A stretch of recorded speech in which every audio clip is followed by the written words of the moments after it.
Cost segregation is the IRS-approved method of accelerating depreciation.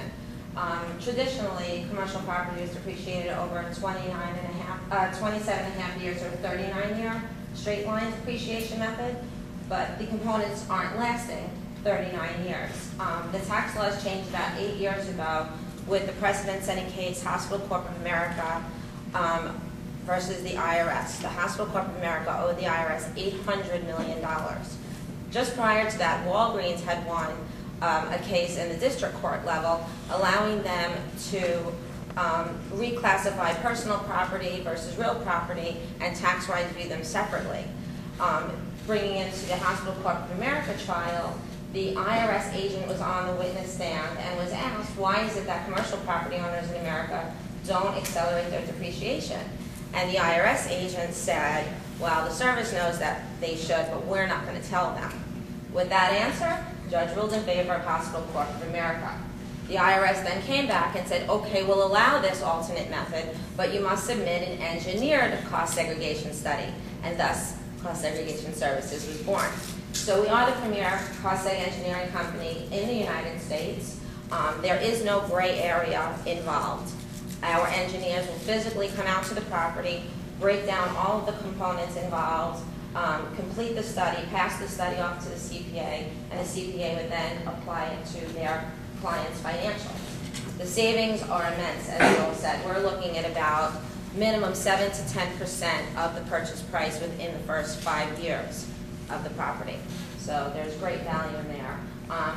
You'll all have my contact information. I do give a free analysis, and in that you'll have a conservative estimate of the savings with the fee for that study.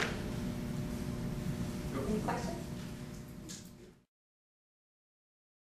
A restaurant would have more components than $1 million warehouse. Yes? Is it an upfront fee or is it part of closing costs? And my second question is, what is the minimum y'all would do? The minimum is $200,000 and up to make it worthwhile to go through the study. Also, this isn't good for flip properties. You want to benchmark is about 5 years to hold on to the property, otherwise you'll face recapture. The fee of the study is commensurate to the property, but just to give you an idea, $1 million property is about $5,000. An $8 million property might be about $9,000. I recently priced out a $180 million apartment building, and that was about $46,000. So, but once again, a $1 million restaurant would be a little more expensive than a $1 million warehouse, because there's more components in there. So it's part of the closing? No, we take a 50% upon engagement. It takes 4 to 6 weeks to complete the study. When the study is passed off, the balance is paid. Yes? Do we always need a company to come through, or if, like, I do redevelopment, and I know I'm paying $20,000 for, I'm putting in a new roof, that's a 20-year life, and I put a new HVAC at 15-year. Can I just lump those and give those to my CPA? Yeah, a lot of the CPAs and more advanced CPAs will do their own accelerated depreciation.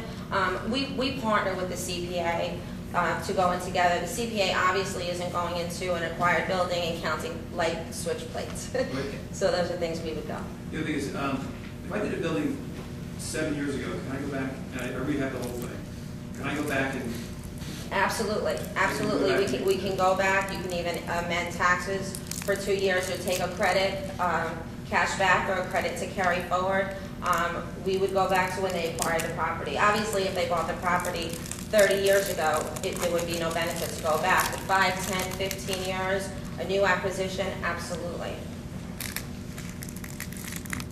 Well, thank you all for your time, and I look forward to speaking with you.